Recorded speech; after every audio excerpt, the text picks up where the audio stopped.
I think it's still publishing. Well, maybe we're live. Either way. Let's just assume we're live. Let's just assume. I think we should. That's what Tom Brenneman didn't do. No. Welcome, everybody, to Center of Attention. My name is Seth Everett. Joining us, as he has from time to time, the great, esteemed television radio broadcaster, longtime columnist, my friend, Jay Mariotti. Welcome, Jay. How do you like the new digs, the new studio that we have built? I love it, and you have Prince behind you, as usual, so I'm impressed by that. You regaled me with that story the last time, and I have now a new impression of Seth Everett. I always liked you, but now you're cooler than I thought you were. And we can do some of that later. We can tell some cool stories. There was a guy who's been helping me with the graphics, and as you see, we have new graphics again, and there's a guy helping me. And I'm not paying him. Like, he offered, I'm not paying him. Like, it's not, we're not doing a transaction. He offered to help. But the funny part was, I said to him, I can pay you in Prince music. And I said, and not the kind you can get on Spotify. And he just was like, what? What? Huh? How's that possible? How? What? So, it's like currency. That's where it's become. We are live, though. Make sure you understand that we are live. It's a live mic. And I have a live mic because that should be the lesson. I think they teach you that in freshman year of college broadcasting, that just assume. Like the first day they teach you that. Right. Look, Tom Brenneman, the Cincinnati Reds broadcast team, longtime announcer, NFL on Fox, son of Marty Brenneman, who's a Hall of Famer with the Reds. Tom Brenneman was live. They were coming back from a half inning. And he made a derogatory comment against homosexuals. And no one knows what he was talking about. It was part of another conversation. Someone knows, because when you're on a television mic, there's a control room of about 7 people that hear you. Plus, there's interns in the studio cutting highlights. They hear you. You're known, even if you're not live, you are known all over the place. So how do you possibly say something like that? Let's just say he believes it. Like, it doesn't matter, whatever it is. How do you say something with a microphone in front of you? That's crazy. Well, what happened to the concept of a dump button? When I was doing talk radio and play-by-play are different, though. Okay, where if I say something I don't want to go over the air, or I clear my throat or whatever, I can push a button and it becomes a vacuum. Those 7 seconds, nobody hears it. I know. Now, I wrote a piece a couple of days ago about how hot mics could be another hot mess for baseball. And I was referring to the players on the field incessantly, Seth, F-bomb here, managers, players. At first, it was a novelty a few weeks ago. Now it's just becoming this profane string of idiocy in which it reveals baseball players as a bunch of rockheads. Well, but at the same time, I'd rather that than the fake crowd. I don't like the fake crowd. That too, but not when I've got it. Not when they're advertising this still as family fun around the pandemic couch, and I got my 8-year-old, or you might have one of your children with you, and here comes Jock Peterson. Ugh! 8th inning, up 5 runs, nobody on base. Jock Peterson decides to drop. I don't want to hear it all the time. After a while, it's, my God, what's wrong with these guys? Anyway, I thought something like this might happen on the field. And I thought baseball was courting a disaster with maybe an N-word or maybe an anti-gay slur. I had no idea it would come 2 days later from a broadcast booth, but it comes from Tom Brenneman, as you said, 33 years in the business, not just a local broadcaster, but a Fox Sports football broadcaster, a number 2 broadcaster for a long time, right behind Joe Buck. This is a major name in American broadcasting. His father, Marty, a legend in Cincinnati. This is not a small story. It's a major story. It reflects how Major League Baseball is still in the cave. And I believe, Seth, for MLB to ever emerge from this cave and become a socially responsible institution, you've got to make a major statement about Brenneman, about Ozzie Guillen, who is still doing TV in Chicago, despite his slur once upon a time. You've got to come down here. This last week alone... You're saying Tom Brenneman can't work again? I don't think he can in Major League Baseball. If somebody wants to bring him back in a couple of years, do a football game, it's a classy professional guy, except for this episode. And it, unfortunately, Seth, you can't give somebody a slap on the wrist in 2020. There are too many episodes. Look at this week alone, and I listed them. The NASCAR racer Kyle Larson lost his gig because he used a racial slur during a live streamed race. The NBC Entertainment chairman, indirectly Ozzie Guillen's boss, I guess, he was forced out last week amid allegations that he fostered a culture of racism and homophobia. Just the other day, the Charlotte Hornets broadcaster suspended indefinitely, probably headed toward a dismissal for posting a tweet containing the N-word. So if all these people are fired or lose their jobs, Seth, how does Tom Brenneman keep his?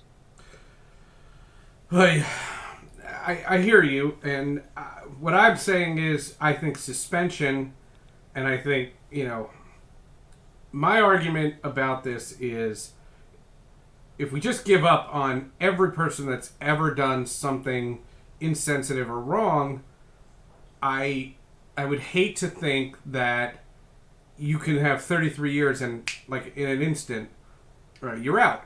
I did a podcast last night. I saw Brenneman on Twitter. I wasn't watching that game.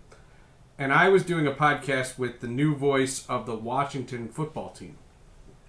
Bram Weinstein. Good kid. He's probably older than me.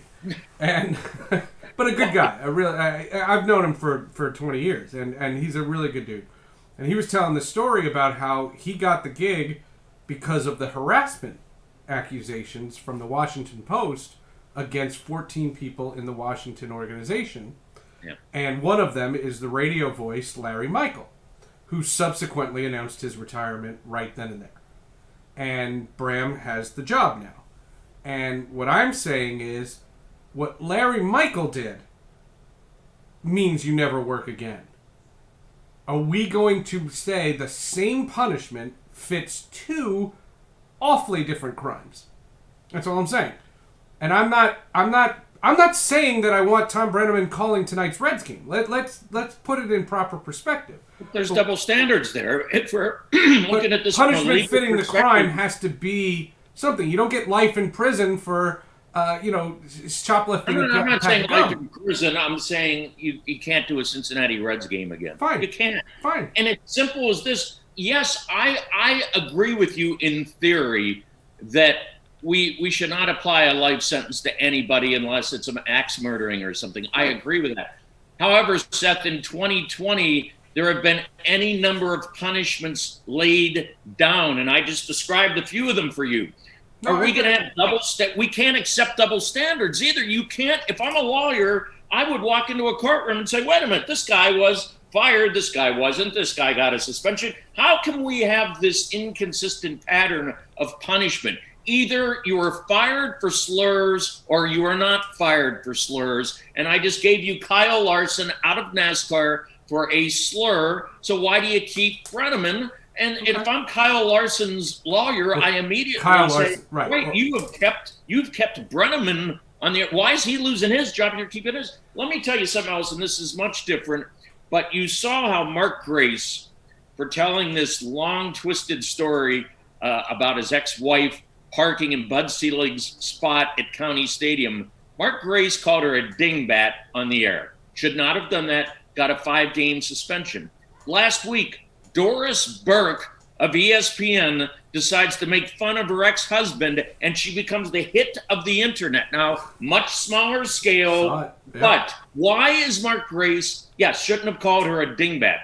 5-game suspension. There were people in Chicago thought he should have been fired, and yet Doris Burke, isn't Doris great? Folks, we're going to delve into politics here, and we don't necessarily want to do that here. But folks, get a grip. We're all human beings. I don't care if Doris is a she and Grace is a he and he's a white male and look, enough of that. If somebody says something, we've got to hold everybody to the same punishment and not excuse somebody because we're woke or we're not woke.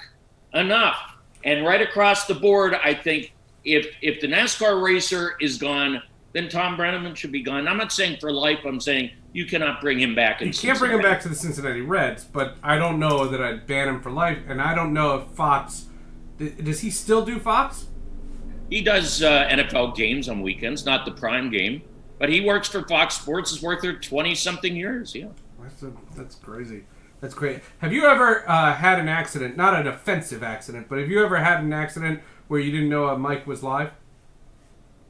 No, I hadn't. I always, and I'm because proud I've of been it. tuning these up. I've worked for radio networks where guys would get suspended for that, and I was always careful. Also, I didn't necessarily trust the guy behind the glass. I'm going to hang my career on that guy. Maybe he doesn't like me or something. And yeah, once I was in that studio, once I'm in front of a mic, I am completely careful. I walked in, and the nature in which the guy was doing the show, I was doing a show with a guy named Dan who was in Syracuse. I was 22 years old, and we were in Syracuse, and I was hosting a show, and I had come in, I had run to the men's room or something. I had run out, so I didn't hear that we came back. I did not know we were live. And the way Dan was telling the story, I just thought he was telling it off air. And I just assumed we were off air. And this was the age of newspaper. So this is 1995, and he is literally reading the headline out of the newspaper. And the story goes, and I'm only telling the story because I'm not apologizing. I didn't do anything wrong. But a guy passed away during the construction of what was then Olympic Stadium, which became Turner Field. And just to show you how long this story is, Turner Field's now closed. Like, the Braves don't even play there anymore. And a guy that was in the construction fell to his death. Yeah. This happened. And there was a misprint in the Syracuse Post-Standard. And I said, because again, I don't think we're on the air, I said, "Did you say the guy's name?" And he just says, "Yeah." And he goes, "Jack Falls. That's a typo." And I go, "Come on."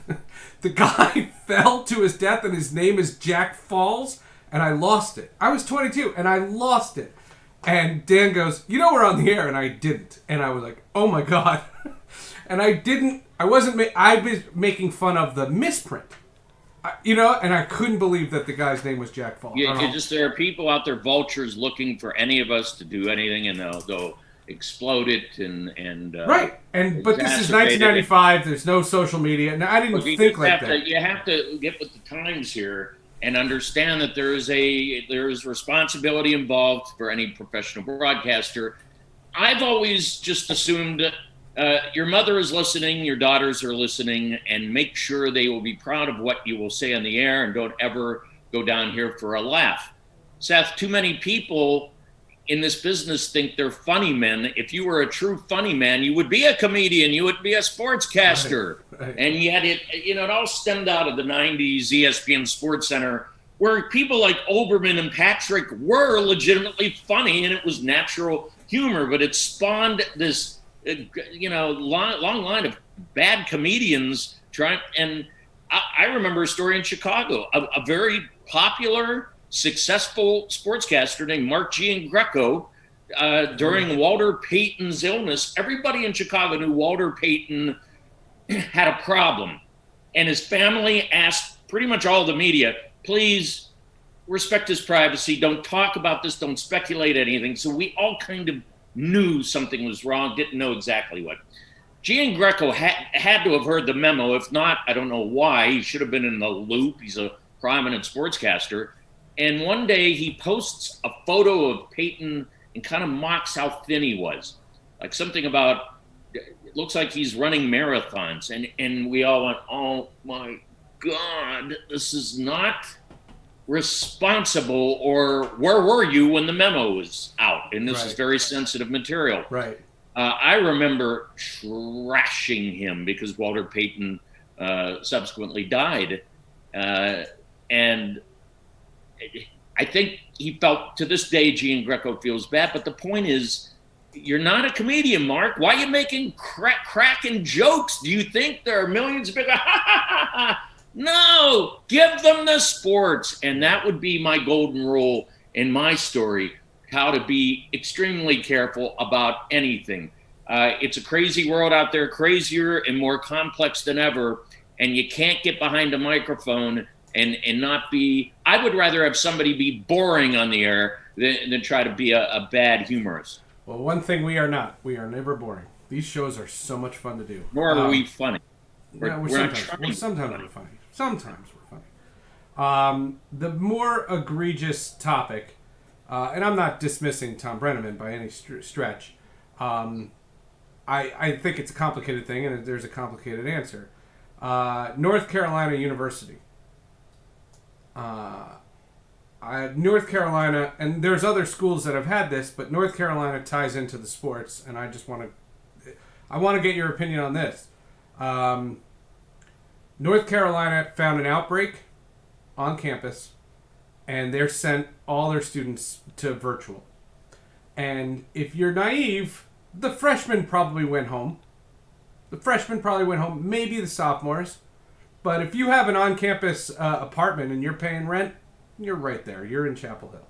You didn't go anywhere. You're logging on from your room, and you're taking these classes. My argument from all of this has been, if we are going to establish that campus is not safe, then I ask you, Mr. Mariotti, where's the North Carolina football team right now? And why are they on campus and the students aren't? Because they're trying to build a bubble, which would be the height of irresponsibility to send students home and say this campus is not safe when, Seth, you know what they're doing. They are trying to create a bubble for the football team so that in the ACC, which lives on here, 2020 football season, that North Carolina, the Tar Heels, can play in the bubble. Their own coach, Mac Brown, used the word, at least we can create a bubble. This is hideous because it is deprioritizing students. You're still making them pay full tuition, but they can't go to classrooms now. It's not safe. And but we're going to allow the football players to make our hundreds of thousands of dollars here. We're going to take advantage of this. This is sick stuff. At some point, Congress has to get involved. We've sat here and watched Major League Baseball try to plod through this season with but very different college versus pro. You agree is very different. I do, but what I'm saying, I'm talking about COVID-19. We're seeing Major League Baseball have its issues. We're going to have outbreaks in the NFL, and here we are, college football, a sport obviously not socially distanced on the line of scrimmage. We're in locker rooms, and they're going to continue, even though the Big Ten and the Pac-12 have said our health experts do not want our players playing football. They're going to plod on in these southern states, these conferences, the SEC, the Big 12, the ACC. And the ACC, of course, extends, as you know, up the East Coast. So all of a sudden it's enveloping large swaths of America where you're going to actually – Notre Dame, by the way, has done the same thing. And Notre Dame technically now is an ACC football program playing that schedule. I'm thinking you're as a Syracuse alum, I want Notre Dame. Thanks. Yeah. And you're saying, basically, you're saying, wow, if this works at North Carolina, we can have a football season. Who cares about all the other students? To me, that's offensive. Not only offensive, that's hypocritical. You need to refund the tuition of the students. You cannot possibly keep taking their money, but they can't go to campus classes. But, the football students, they can stick around here and the campus is theirs. That is just BS to the nth degree. Well, let me ask you this then. 1 week from today, I am scheduled to be at Syracuse University teaching my class. I teach a class once a semester, and my class is a week from today. It's 1 week and 6 hours away, or 4 hours away. Do you think I'm going? Well, there's going to be. So you're going to do it by Zoom? Nope. I assume. I'm driving up there. I'll be there. We don't have a show Thursday. I'll be there. All right. Well, the students are still on campus. Right. And having a direct knowledge of Syracuse University, because my daughters went there, it's a heavily driven fraternity row school. And if you look at all of these cases right now of universities shutting down their in-classroom classes, it's because this stuff is spreading on frat row, sorority row. Right. And I said that to the teacher. One of the teachers said at Newhouse, they said, because I asked them, I said, what are we doing here? And he said, everyone's following the rules. I said, yeah, in the classroom. I said, do me a favor, take a ride down Marshall Street. Go check out Fraternity Row. Please, don't be naive. That's all I'm asking. I wouldn't. If I'm you, I do not go. I sit right there and do the class, just as we're doing this show. Why would you risk your health? They don't care about you. They do not care about you one bit. I guarantee you by next week or whenever you have to go, if that's their attitude, they will be shutting down as well. They'll be shut down, and that's why I asked it. I think they'll be shutting down by then. And I think, I don't need to put gas in my car. Let me read you a letter. This is a letter from the Vice Chancellor at Syracuse. And I get this because I'm not only an alum, but I'm an adjunct there. Last night, a large group of first-year students, first year, that's freshmen, selfishly jeopardized the very thing that so many of you claim to want from Syracuse University, that is, a chance at a residential college experience. I say this because the students who gathered on the quad last night may have done damage enough to shut down campus, including residence halls and in-person learning before the academic semester even begins. Make no mistake, there was not a single student who gathered on the quads last night who did not know and understand that it was wrong to do so. Instead, those students knowingly ignored New York State public health law and the provisions of the Syracuse University Stay Safe Pledge. Even more selfish and unsettling is how the actions of those students willfully undercut the efforts of those who have worked tirelessly over the summer to set the conditions for the continuation of residential learning. Even more selfish and unsettling, this letter came. Even more selfish and unsettling is how the actions of those students may prevent our seniors from claiming their final year of college on our residential campus. Even more selfish and unsettling is how the actions of those students could force a situation where some of their classmates may have to vacate the most safe and stable and supportive living situation they have ever known. A full investigation of last night's incident is underway. The security camera video from the quad so individuals can be identified and will be immediately referred to the student conduct process.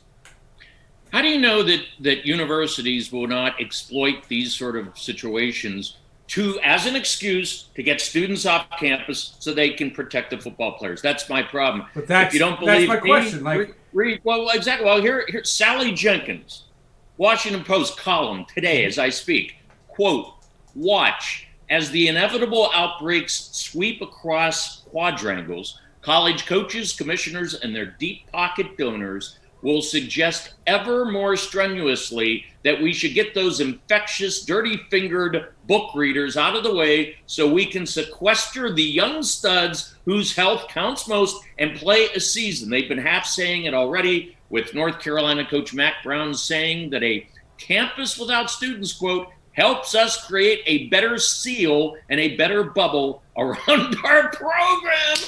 Higher institutions, higher academia in America is being gut bombed here. And I'm glad we're talking about this. I'm glad she wrote it because that's going to be the big story coming up. As students leave campuses, the football players are going to keep playing football and making money for the universities. That's just absolutely disgusting. It's uncanny. I mean, it's unbelievable. Are you surprised that the three conferences that are the Power 5 conferences that said they were going forward, are you surprised that they haven't changed their tune yet? No, because we're in a divided country, Seth. It's mask politics. And it does not surprise me in the least that the three Southern-based conferences still believe, this is no big deal. We're going to play football. I don't want to be in that conference. Get me out of that conference. I don't like that conference. Which conference? The ACC. I'm mad at the ACC. Because it has nothing to do. because as Boeheim once said years ago, when he was initially opposed to it, they're way down there and we're way up here. Yeah, but that's consolidation. That happened years ago. But yes, it's bleeding now into Syracuse, Boston College, those Eastern schools, and it is a Southern mentality, and that is what our country is right now. We're divided in regard to COVID-19, and I guess it doesn't surprise me that those SEC schools still believe football is God, football is religion, it's bigger than the coronavirus, we're going to keep playing, damn it, we can beat the coronavirus. Well, that's Dabo, that's Nick Saban, that's Jimbo Fisher, that's Texas, that's the way they think. I live in California, we don't think that way here. I know where you're from, and just sit back. We're at the beginning of a major scandal where this is going to happen in all of these conferences. They're going to send the kids home so the football players can make money for the school. Well, I'm selfish, but I don't want to be the guinea pig. And I get annoyed because, and I have a financial stake because I do the post-game show for Syracuse football, and I don't want to. I don't want this happening. No, I make a statement, and if you don't really need the money, if I'm you, I'm making a statement. I'll be your agent right now. Seth, you can do a great thing and make a statement for America here that I am not going to participate in this money grab. That's what it is. It's a multi-billion-dollar money grab, and you're a pawn in the whole thing, Seth. So if I'm you, I'm your agent. I'd say if you firmly believe that, just bow out and make a statement. Well, but the issue from that standpoint is I don't have to go up there to do those shows. That's not how it works. I don't have to go up there to do that. I just don't like the idea, and I'm taking the attitude like I'm doing with my kids. My kid has a hybrid program. There's this program at our school that you can go or you cannot go, and it's literally up to you. And what I've said publicly, because I don't like the way my town has planned it. We went to the school yesterday, and I'll tell you flat out, we were picking up a Chromebook for my daughter, and they asked the parents to come in. Already, you doubled the capacity in the room because you asked the parents to come in.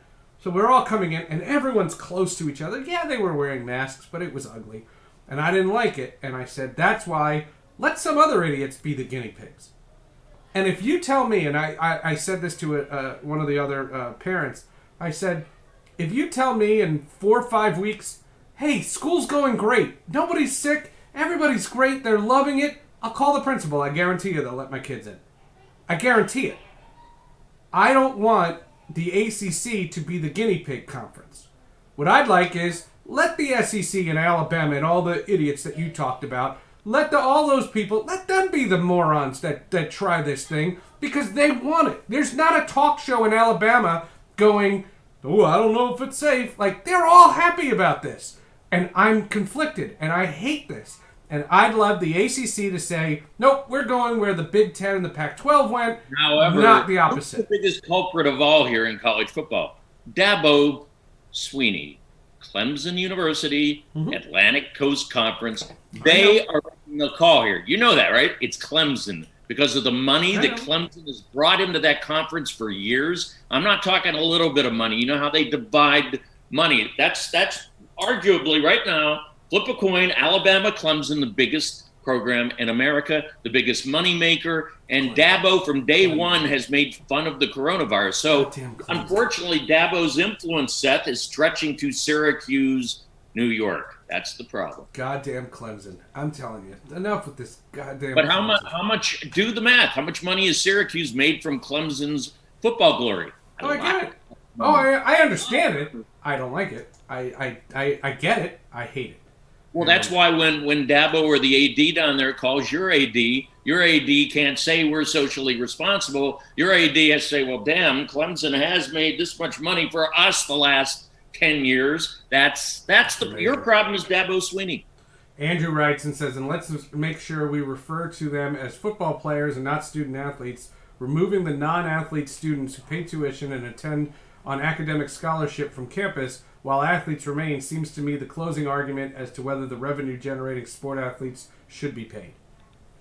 Of course. I mean, now more than ever, you're at this point, you're sending all the students home. You're basically saying it's not safe for regular students, but you guys come on in. We're going to make it safe for you. Why? As you said, Seth, I think there will still be students lingering. I think some of those frat houses are going to be shut down. They're just more apt to have more parties. It's not going to make it safe for college football players because the majority of students have gone home. It's just another reckless attempt to make millions. Shame on all of those universities. And if I'm Syracuse, and again, I have a stake in this as a parent, a Syracuse parent, I would love university leadership to just tell Clemson to screw off, and we're going to make our own decisions here. If it affects our conference affiliation, fine. But we're in 2020, an extraordinary year in American history, and we're not going to follow the lead of Dabo Swinney. Dabo Swinney. Did you see, and I know this is just a tangent, but did you see Hugh Freeze, the head coach of the great institution Liberty?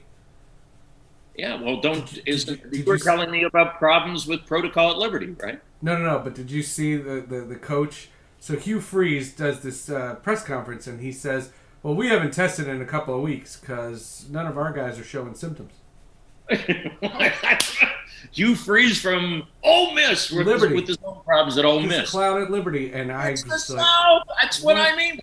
I'm in Los Angeles. You're in metropolitan New York, and there's the Deep South, and that's what they're thinking. I can't. We're not one country under God, indivisible. We're about 6 or 7 countries right now, and I don't relate to them. You don't relate to them, but they don't relate to me or you. That's the problem. It's uncanny. It really is uncanny. The difference, though, in the NFL is those guys had the opt-out option, and those guys get paid lots of money. And the owners make money, too, don't get me wrong. And I love the teams that are basically announcing no fans in the stands. Really? No fans in the stands? That's what you're concerned about? I don't know how football does this. I'm not saying shut down football because they're trying really hard. And what I will say about the actual sport of football, forget COVID for a second, is I think they made a critical error canceling the preseason games. Because if you're going to have a season, you got to have preseason games for 2 reasons. Number one, none of these teams have any idea if they have good players or not. And these players can't keep scrimmaging against each other. And none of these teams are getting ready. Then there's the travel and the whole aspect of the protocols. If you're saying you can do this, then practice.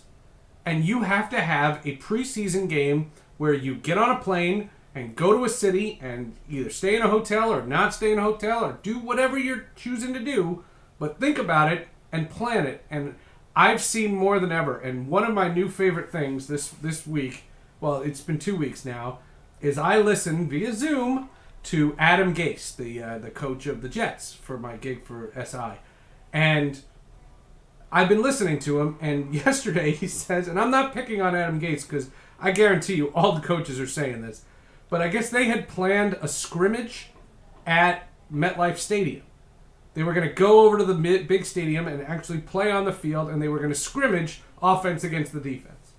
And because of a bunch of injuries to wide receivers, they canceled it. Or no, they can't. They rescheduled it. They rescheduled it. And the reporter wasn't prying. Rich Cimini, great guy. And Rich Cimini just goes, "Do you know when you're having it?" And Gase was just like, "We'll figure it out, but we don't know." And I'm thinking to myself, you don't know what day your scrimmage is? What the NFL is doing, and there is a game, 3 weeks from tonight? NBC? It's 3 weeks, yeah. Kansas City. How is that possible? I have been watching, remember, all of this stuff is closed to media, so that's why I have been watching religiously the first 2 Hard Knocks episodes. You do realize, Seth, I watched this week, they still aren't hitting. The Rams have a game in 3 weeks, and they're not hitting. Jared Goff drops back, and now this week, unlike last week, at least they're letting him throw downfield to a receiver, but no, they're still social distancing on a practice field. In fact, they did a fun little bit, if this can be fun at all. the old Police song, "Don't Stand So Close to Me," and they've got "Get away from me, back up." These players don't want to stand next to each other on the sideline. What is the hypocrisy in that? You're going out in the field and tackling somebody, but you don't want to stand 6 feet away from somebody in a sideline. You know how just absolutely preposterous all of this is. So 3 weeks from tonight, we're playing a game, by the way, with 17,000 people in the stands in Kansas City, where they like to do what? Tailgate. That's a super spread waiting to happen. It's going to be the most ragged football game you have ever seen, unless Mahomes can just play backyard, 8 touchdown, nobody covering our guys. It's going to be that kind of game. It'll be a joke. They are not prepared, Seth, to play a National Football League season as we speak, just based on these 2 Hard Knocks episodes I've watched. So NBC, this is my beef. Well, they're just sitting there, again, waiting to make their money and get their big audience. Why doesn't somebody at NBC say, whoa, Roger Goodell, we're not ready for this. We're not going to air this crap on the air. It's going to be an irresponsible farce, and we don't want any part of it. But no, they need their money. Everything we talk about here is always going to come back to this at the end of our discussion. Everything, whether it's Syracuse, the ACC, the NFL, NBC, money. I wish they would stop prioritizing wealth and start prioritizing health, but that's not the world we live in right now. No, and I'm not being political here, and it always turns into this because I do shows with people, and I'm not accusing you, but 2 days ago we had a right-wing guy, Danny Shays, and he was arguing with me, and the only time he got mad was when I said that the Florida governor looks like he's from the Legion of Doom.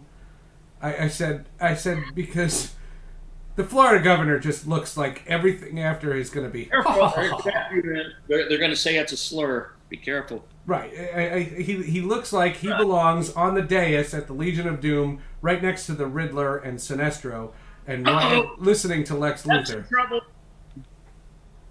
That guy just he looks evil. I don't care what he looks like. He just his policies or lack thereof scare the hell out of me. It's and yet so much of this is centered, sports coming back in the state of Florida, and Tom Brady. It's a perfect state for Brady because he thinks his TB12 products can cure COVID, so it's a perfect place for him to be this shyster, Tom Brady in Tampa, where he walks out in the park and practices. To hear the Buccaneers, Bruce Arians, Brady, Gronk, they're ready to play football tomorrow. Yeah.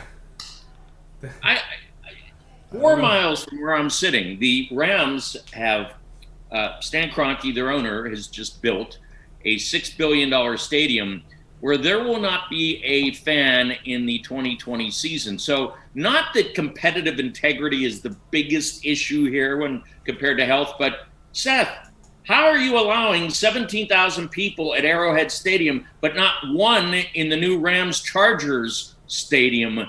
How do you have a season? And I could give you 10 different discrepancies like that, explaining why we should not have an NFL season. It's not fair. People care about this stuff. They aren't thinking about the fans again. Now more than ever, think about the guy who buys that jersey. Think about the guy whose life is wrapped around this team, these season tickets he saves up for, this allegiance to the team. Nobody's thinking about any of that. How do you explain to a season ticket holder in one city you can't come when the season ticket holder says, well, I just saw a game where there were 17,000 people in Kansas City? For that reason alone, Goodell should say, there's something really wrong about this and we should postpone it for a while. They don't need to start the season in 3 weeks. I have a different attitude on the NFL. I want to see the NFL try it. Now, if they have 30 guys on the Cincinnati Bengals have it, then I'll change my tune. You can't just shut down the Bengals like we shut down the Marlins. You can't do that in the NFL. No, but you can't. But then I'll change my tune. Have you seen the training camp numbers? Nobody's testing positive. Nobody's going on the COVID list. No, do I trust them? Do I trust transparency? I'm not, but I have to take them at their word. Like I don't have. But I don't get any satisfaction out of being a conspiracy theorist. My argument from my standpoint has been, is I want to see the NFL try. I don't know how you're doing it, but go for it. And if you're going to have the negative attitude, not meaning you, Jay, meaning if the player is going to be negative about it, you had the chance to opt out. That's and I thought the opt out number was low. I told you that last time. 69 is very low. 3 weeks. I'd rather there be have a scrimmage. Why do we have to start this on NBC? That's what I said. Give me a preseason game. They're afraid. My theory on it, they're afraid that there will be an outbreak. That's what Anthony Beck said last night. Right. They need to grab that money on Thursday night, and then that first week, and we need the money. That's what scares me. It's the money grab. It's Jerry Jones wanting fans in the stands. Jerry, would you make a statement about COVID-19? Would you make one statement about the people in hospitals, the doctors, the nurses, the frontliners? Just once? Would one of these leagues talk about the NBA has been all over Black Lives Matter, as it should be. I haven't heard anything about COVID-19 frontliners. We honor them. Why not? We're in a pandemic. People are dying, and we're bigger than that. We need to make our money. As you know, I've done 3 or 4 shows with you. That's been my line of thinking throughout. It certainly doesn't change about the NFL. But the NBA, the thing about they do come out with their releases and they'll say, we did another week of testing. And there's probably a little truth to that in some segments, but I agree with you. If you're somebody who has missed sports, I have. It's thrilling to turn on the TV in the middle of the day. Stop. And these games have been great. We're seeing Luka Doncic and Damian Lillard. We're seeing them dominate. And here's the thing, travel that is so wearisome, and it breaks teams down. They're just traveling back to the hotel. So no travel. Everybody's healthy for the most part. And we're seeing better basketball. I saw a stat. The free throw percentages are up in the bubble. The corner threes are up, the percentages. Why? Because they're focused. There's nothing else to do. They're not going home. These screaming kids aren't people bothering them. They literally have nothing to do but eat, sleep, and play basketball. Now, some of these guys aren't adapting well. I can tell LeBron does not want to be there. He's sensing we're not going to win. I'm hearing that whole old Cleveland thing, And let me interrupt you for 1 second and tell our audience, make sure you come back tonight at 9 Eastern. We are doing our NBA watch party. Atan Thomas is coming back, and we're going to do it right here on this Twitch channel, and he's bringing a cast of characters. I don't know who he's bringing, but all his NBA guys, and we're going to watch Blazers-Lakers Game 2. We're going to bring some of Carmelo Anthony's former teammates, and we're going to watch Blazers, Laker, and Jay, you're more than welcome to join us. You've got before that Giannis and the Bucks down 1-0 to Orlando. I know, and I asked him if we could do that game. I said, can we do that game? Because I'll go to bed earlier. And his response was, yeah, but Carmelo. And I had no argument. Skinny Mello. We're talking about appointment TV in a pandemic. So congratulations, as you said, to the NBA for keeping us focused on basketball. We're not talking about COVID. The snitch line has been replaced by storylines. We've got great storylines already. I do wonder if you have no LeBron, no Giannis in the finals, are we looking at Portland, Toronto? But at this point, you're right. Ratings is really not the issue. It's almost a miracle that the NBA has created this bubble, this science experiment, and it is working. It still is flawed. You don't know what could happen. You could have 10 more Lou Williams down the road. But right now, after 6 weeks, it's an impressive, historic performance by Adam Silver to have this bubble operating and have us focused on terrific storylines, something I never thought would have happened. No, I give him a lot of credit. Like I said, basketball and hockey, they did it great, but they had short seasons. And neither one of them, and I'm not trying to be gloom and doom here, but they haven't said what their plan is for next season. Well, the NBA is in trouble, okay? And that story you read, it was in The Athletic about ratings. It does have bearing on the NBA in the future because, as you know, 40% of NBA season revenues come out of the in-arena experience, sponsorship, suites, expensive season tickets. That's big. That's a bigger percentage in other leagues. The NFL has more from TV. Other leagues have more from TV. The NBA cannot afford. Their season is starting December the 1st. Their next season, these players aren't going back to a bubble. That's a one-time thing. They're not going back to a bubble. They're not leaving their families. It's not going to happen. And if you're not going to have fans inside the arenas in December, the NBA is going to have to postpone its season. And then all of a sudden, they've got considerable money issues. They have the China money issue. Some of the owners in the league are strapped. Tillman Fertitta, Houston, has lost his ass on restaurants and casinos. There are other owners in the NBA who are not doing well in a pandemic. And it's going to become a league of haves or have-nots. And Adam Silver knows he has to complete this season. The only league, Seth, that is more pressed for its existential future to complete a season than the NBA is Major League Baseball. If the MLB season collapses, Jesus, I don't even know if we'll see baseball for 2 or 3 more years because of their problems labor-wise coming up ahead. Well, yeah, let's table baseball for a second. Tell me more, in your estimation, about the NBA. And the NBA took a major financial hit with the tweet with China, and what I've learned, and tell me if you've heard differently, is that 65 to 70% of their gross revenues come from the playoffs and the finals. So they were going to finish, even if they had to cancel next season, they were finishing this season because they needed to at least balance the books, to offset some of the losses. And they needed, in order to get that TV money, they had to have the playoffs, and they have the playoffs. And they needed giving them what they want. Regular season games so the regional sports networks could recoup that money. The Lakers made $12 million because they played those 8 games that didn't really matter, but they still made $12 million because of their Spectrum sports deal out here in Southern California. Yes, and Seth, I've also heard that the league wants to go to ESPN and TNT and do an early redo of a deal that doesn't, I believe, expire till 2024.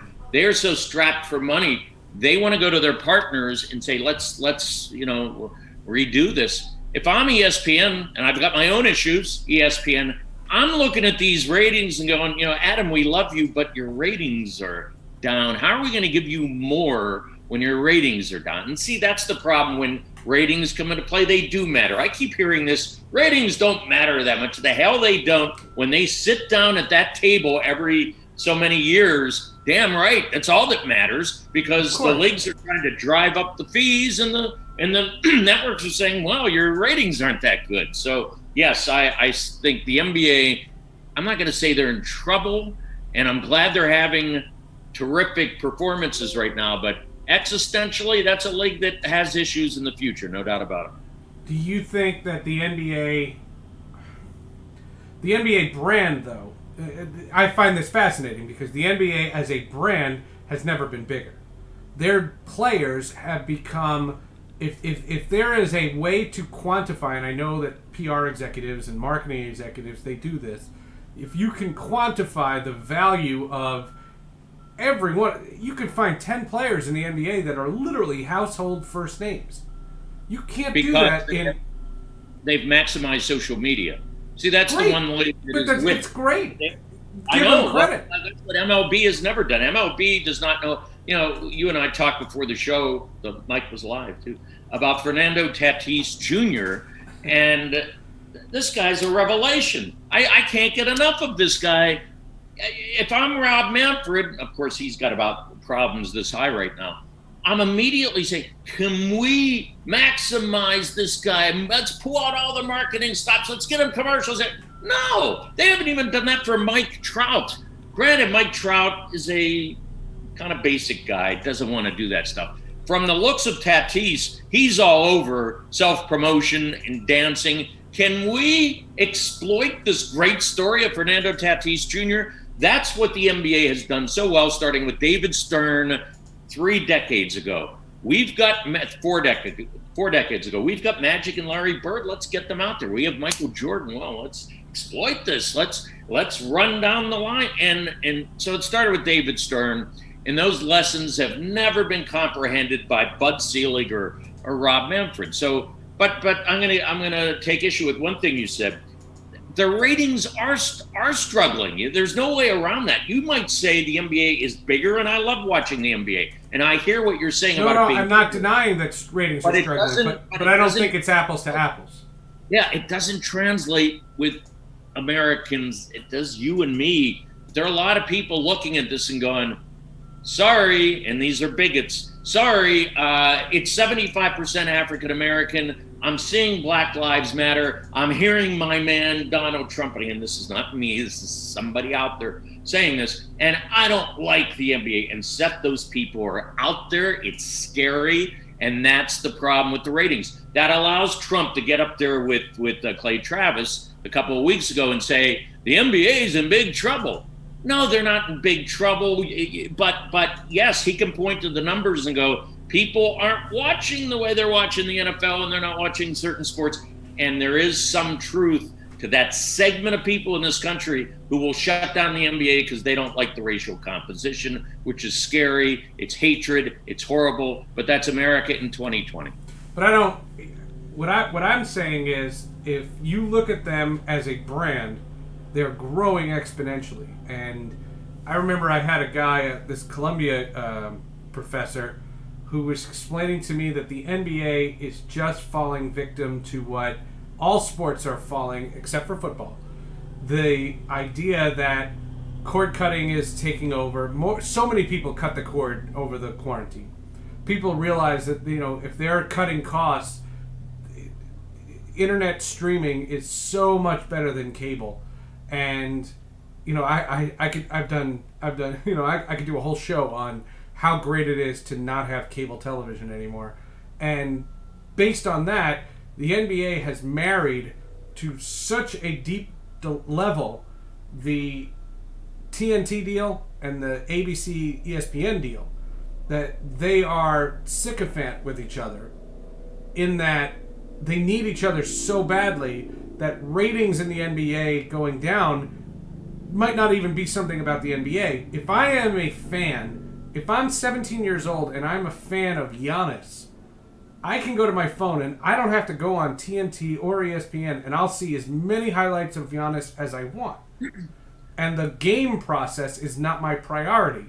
And I think that's affecting all sports, but in baseball that's a death knell, whereas in basketball it's just a changing of the way we consume it.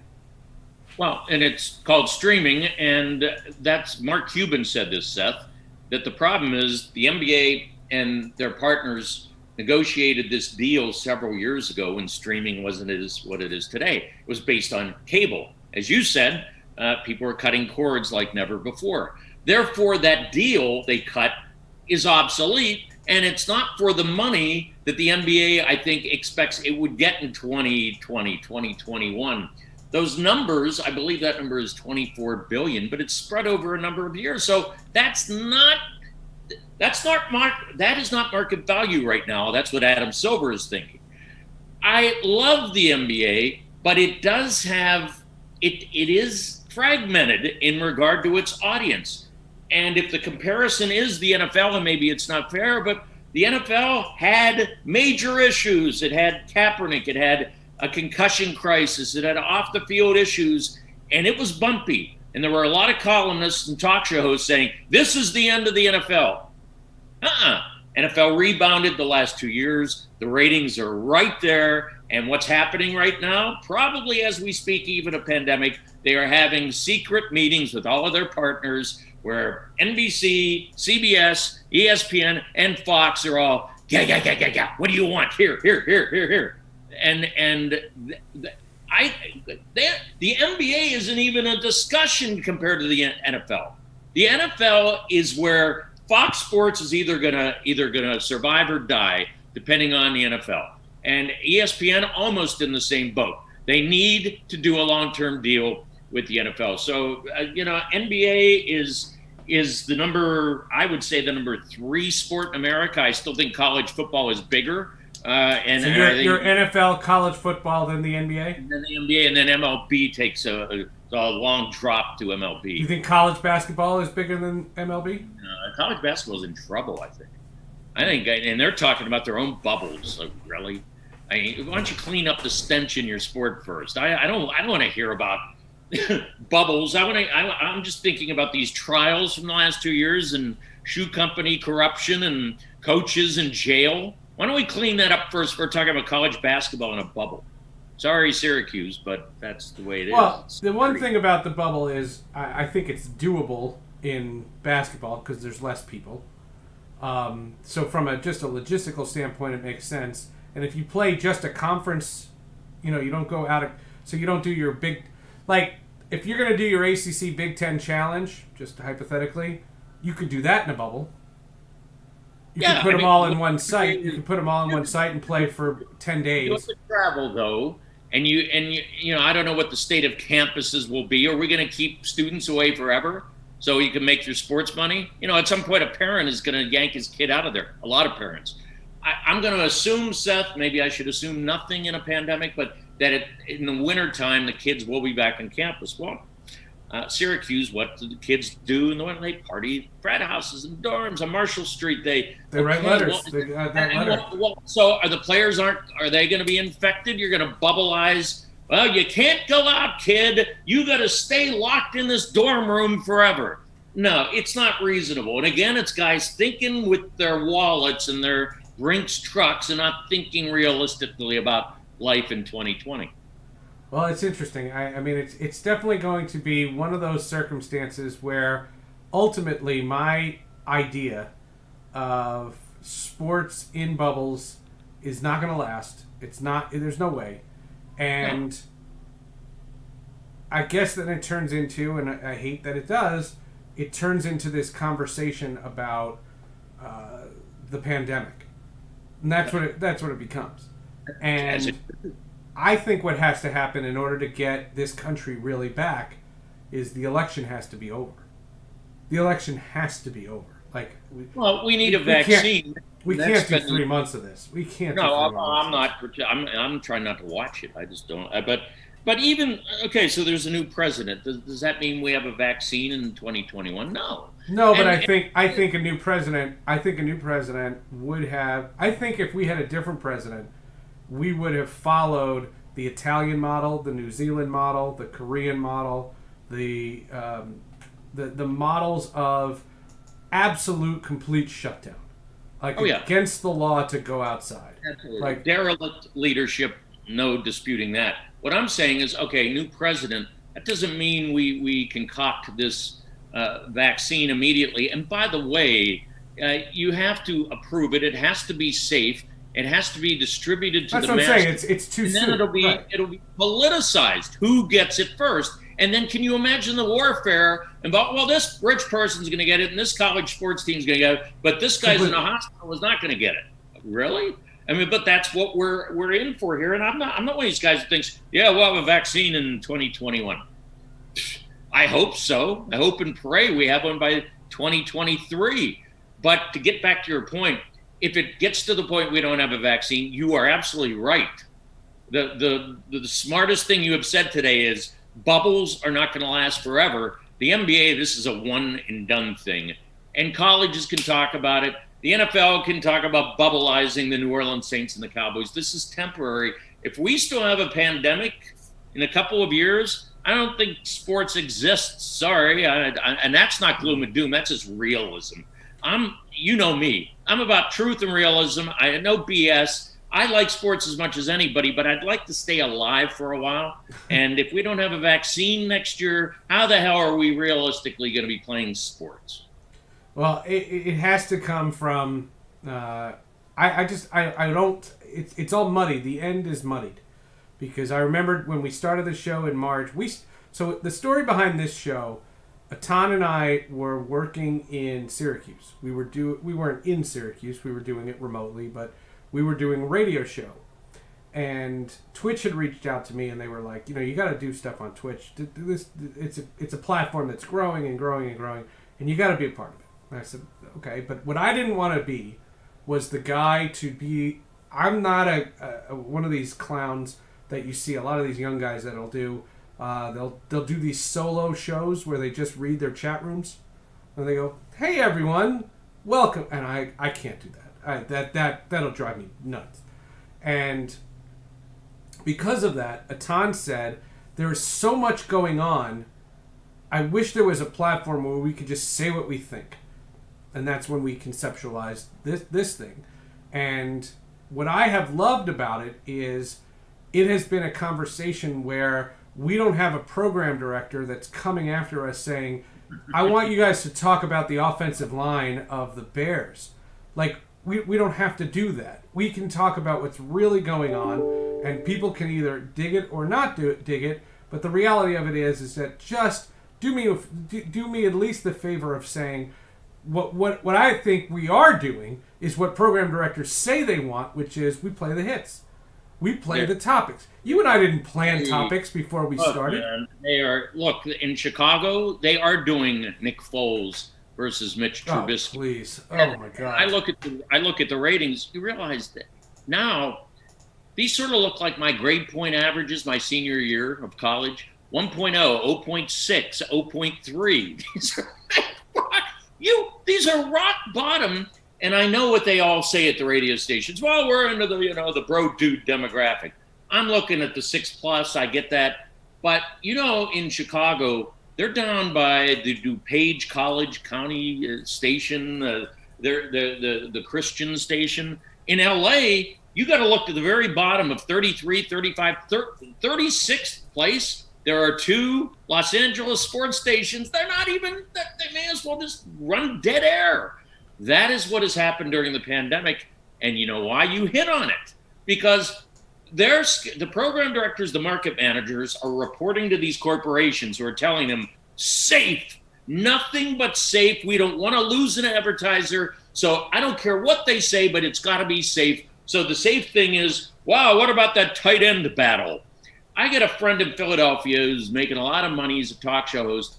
And they were forcing him to talk about Jalen Hurts in the middle of a pandemic. And he's I can't talk about Jalen Hurts during that. There's too much going on. Some of us have brains in our heads, and the guys who are going to be working at sports radio in the future are wind-up puppets who are going to be doing what they're told because there's going to be a financial connection to a sports franchise or maybe a sports league. And if you want to work for those leagues and those teams, you're going to be over here and doing the talk they want you to. And if you're going to be people like us, just free-flowing and being reasonable and real, we're going to be here. And I'm fine with that.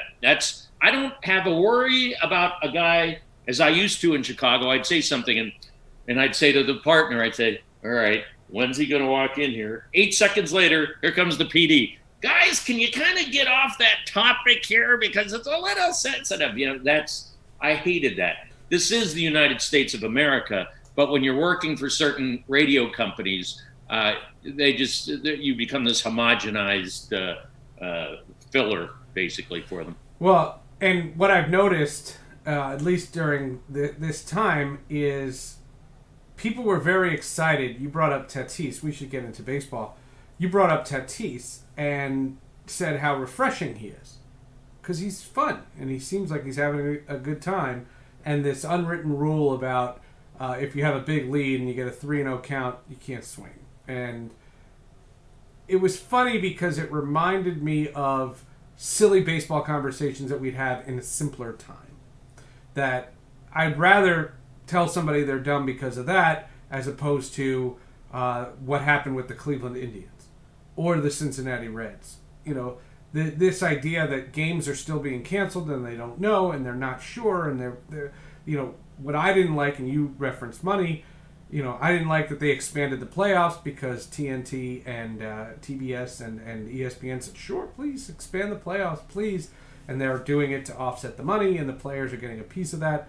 And so 8,000 teams are making the playoffs, and they want to isolate that. And I'm like, if they started, I'm like, what? And what I find when I'm watching baseball is I don't find that I'm seeing, how do I say this? I don't see the rules being followed. And so I can't get it out of my head. I turn on a baseball game and I see everybody in the dugout. And the rule is the players that are not in the game, if you're not actually in the game, they should be in the area behind the dugout that's tented. And no one sits there. And I don't understand that. Nobody enforces it because they've always been afraid of the players. If I'm Manfred, I'm having daily press conferences. He hides from the media. He'll call Tyler Kepner or whatever, but he hides from press conference settings. When was the last time this guy had a press conference? Oh, he's so mad at me.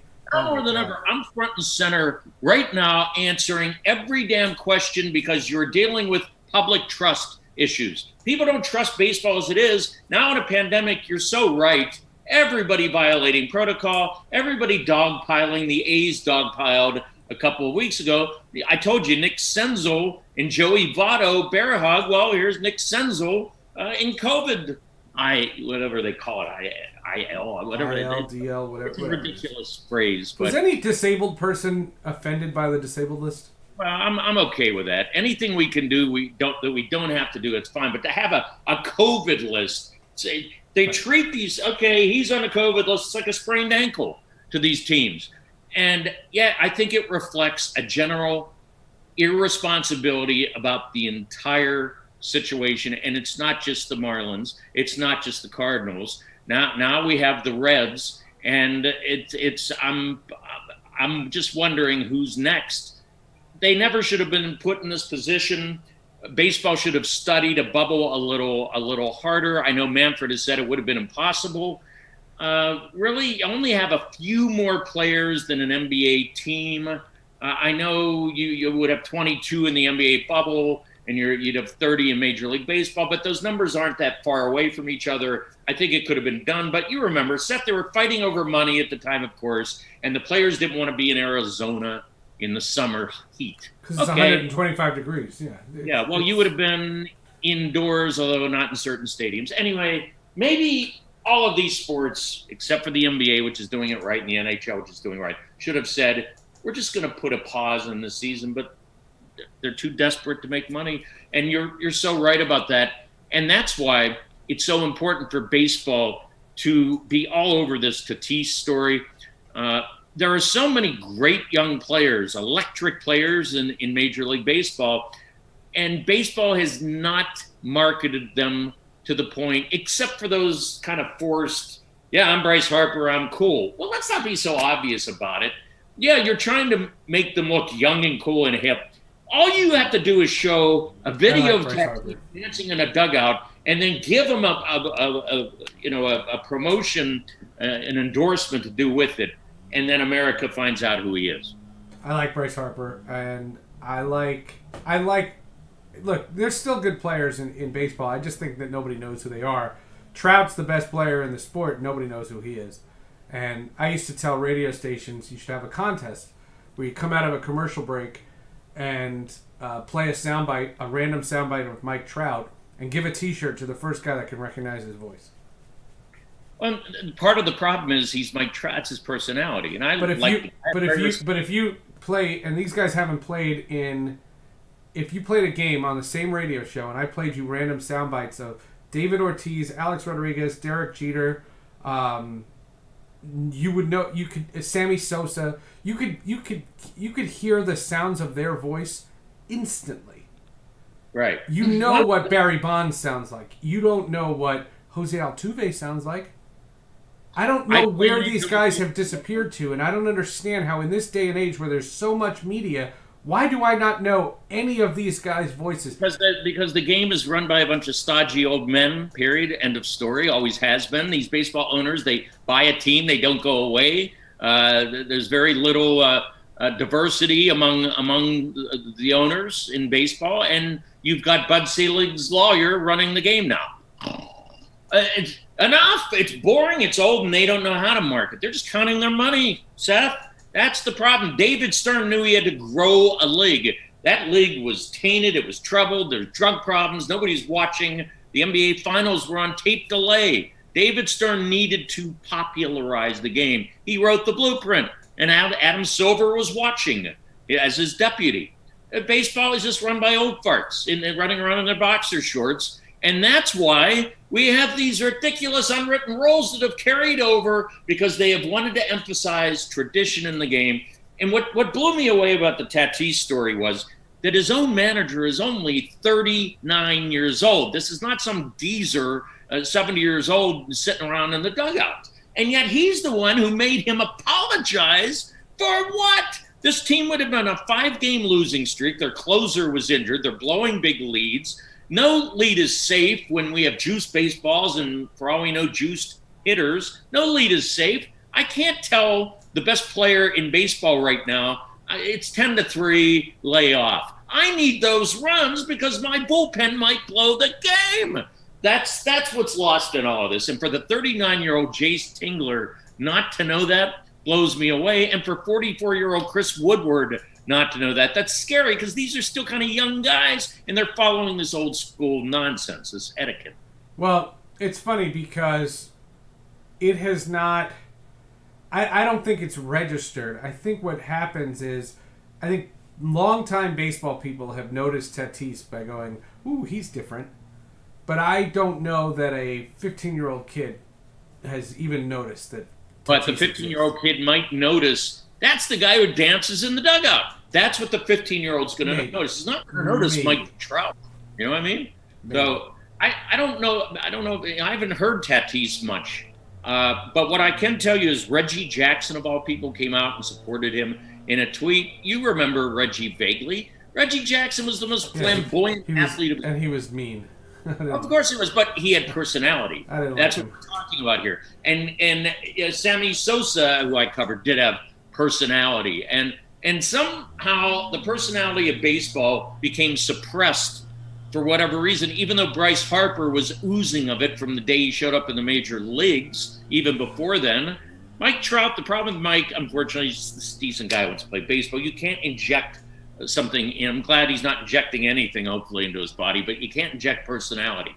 What we have in Tatis is somebody who, after every home run, they are back to, on Baseball Tonight or whatever show they're running these days, when he hits a home run, they are interrupting the game to show him and his dugout dance. That's the best thing that has happened to baseball in a long time. That's what used to happen back in the day. And now when he's hitting it, I'm not even that concerned about whether the ball is juiced or he's juiced. I'm just liking the idea that the dude legitimately seems to be having fun and his teammates are dancing with him, and it doesn't seem to be forced like Sammy sometimes was contrived. This dude is a breath of fresh air. I can't get enough of him, maybe because I'm cooped up the way we've all been cooped up. But thank God for baseball that this guy is breaking down these ridiculous unwritten rules and just trying to have fun. I don't disagree. I don't disagree. I think that, my thing with baseball, and it's twofold. There's a disconnect with the mass public, and there's also, I just think the sport has changed. That there are, I think, 10 out of 30 teams that have not done a sack bunt yet this year. Like, that's crazy. Like you know what the bad stat is out there? That almost 4 minutes pass without a ball in play. Yeah, it's 3 minutes 90. It's 360 something without any action. Well, what moves the game along? A sack bunt. There's no stolen bases either. There's no stolen bases. So all we're doing is waiting for a guy to hit a home run or strike out or walk, and it's the same problem. And by the way, what the time of game is increased to? The average game is now 3 hours and 6 minutes, which would be an all-time record. And they're moving the other way. They're not. It's a slog more than ever. When I thought the idea in a pandemic was get these guys in and out so they don't spread it. Well, when the games are longer than ever, how are you getting out of the ballpark? It's uncanny. There's no leadership in this sport. Period. Hasn't been in a long time. It's crazy. It really is. It's crazy. It's crazy. I just got word I need to be at a press conference in 13 minutes, so we gotta end a little early today. Is Adam Gase thing? No, it's something with the Jets, but it's not Adam Gase. The question that I get from baseball is, you mentioned their labor issue and the collective bargaining agreement, and just to recap, and Jay, I've told you this before, but for people who are new to the show and watching. I think they should have bagged this season, blamed it on COVID, said it was too hard, and cut their losses. And because of that, because there were at least 10 to 12 teams that didn't want to play anyway, the argument that comes down, at least from my perspective, is I wanted to go to work and social distance but get into a room with the union and get me labor peace, and come back in April 21 with fans in the stands and 5-6 years of labor peace, and start to begin the full healing process. What has gone on now is you have this hodgepodge nothing season, and you're going to get people, you think people are angry because you were fighting over money during a pandemic. Imagine if the pandemic, let's say we get that vaccine, or we pull in Italy and we shut down for 2 months and we finally, flatten the curve, and we get to that point, and now you're ready to come back, and they're not coming back because of labor.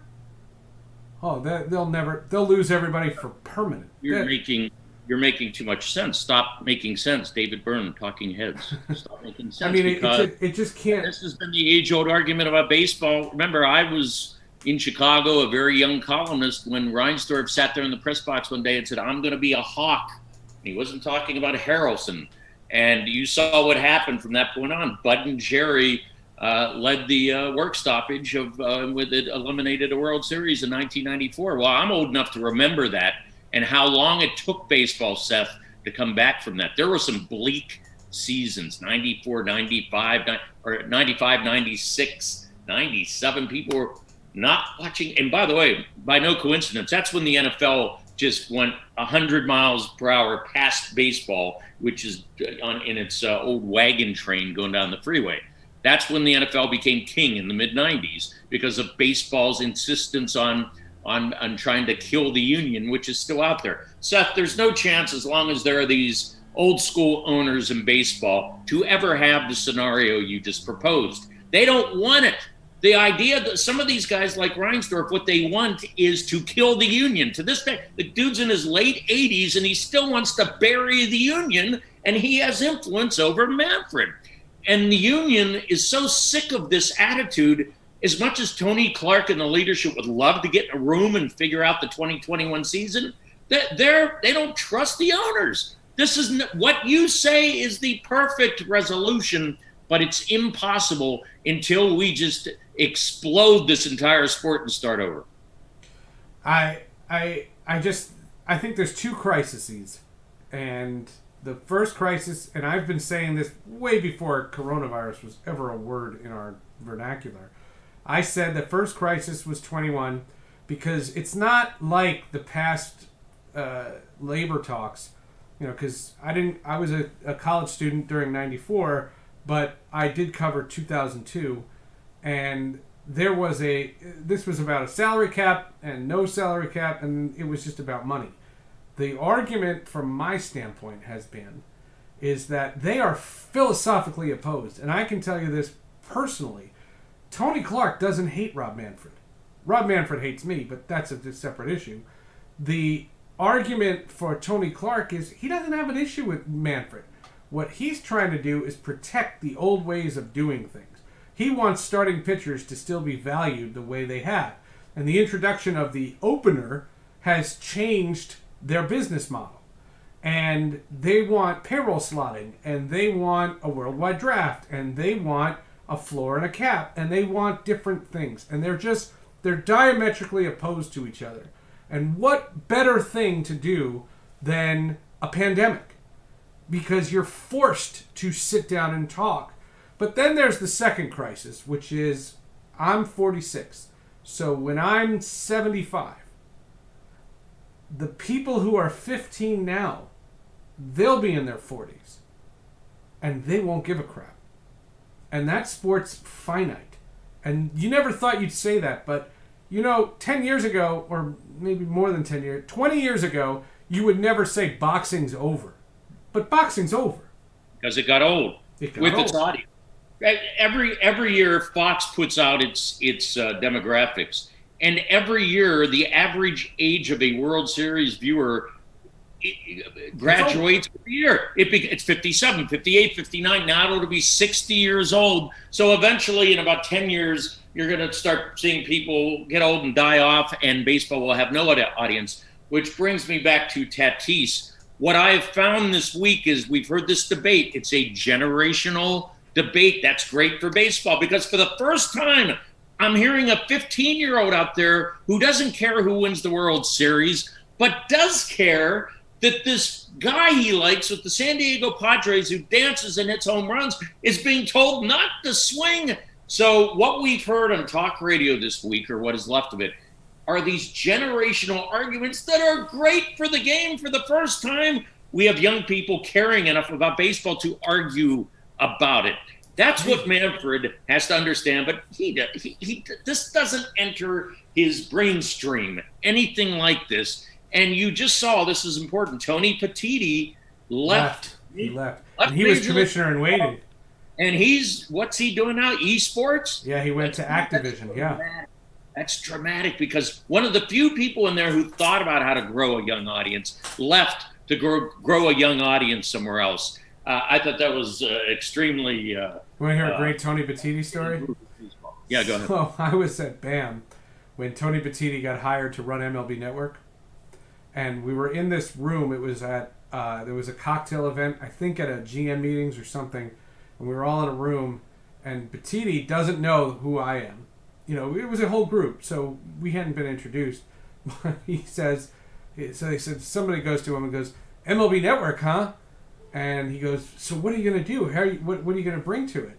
And he says, I'll tell you one thing we're not bringing to it. Any of the crap that MLB Advanced Media comes out with. And that was me. And he didn't know me, but he was so against Bob Bowman. And he didn't like Bob Bowman. And he wouldn't take any of it. And I got aced out. And not that I wanted to work for MLB Network, but I didn't get a chance because I had worked there. Didn't Bob Bowman create the technology that everybody loved? Well, Bob Bowman was the CEO, so it was on his watch. But this guy, Joe Inzerillo is a guy I'll put on this show. He is one of the smartest human beings I've ever known. He invented the MLB At-Bat app. Yeah, which had it going on for a while. And it was for a long time. It was the #1 downloaded app in iTunes. And MLB Advanced Media created podcasts, but before they were podcasts. I have said, and I sell this story because it's not a braggy story, but I'm one of the world's first podcasters, but it's not because of something I did. In 2003, this is 2 years before the word was a thing, in 2003, Bob Bowman had an exclusivity deal with, remember Real Audio? Vaguely. Real Audio was a thing, and he had this exclusive window with Real Audio, and at the end of the 2003 season, the Marlins beat the Yankees, and we had a meeting because our exclusivity was over. We were still going to be on Real Audio, but what else could we do? And I don't take credit for this because I was just a peon. I just sat there, and they said, why don't we take the best 45 minutes of a radio show and make an MP3 and put it on the homepage of MLB.com, and people could download it for this new device, the iPod.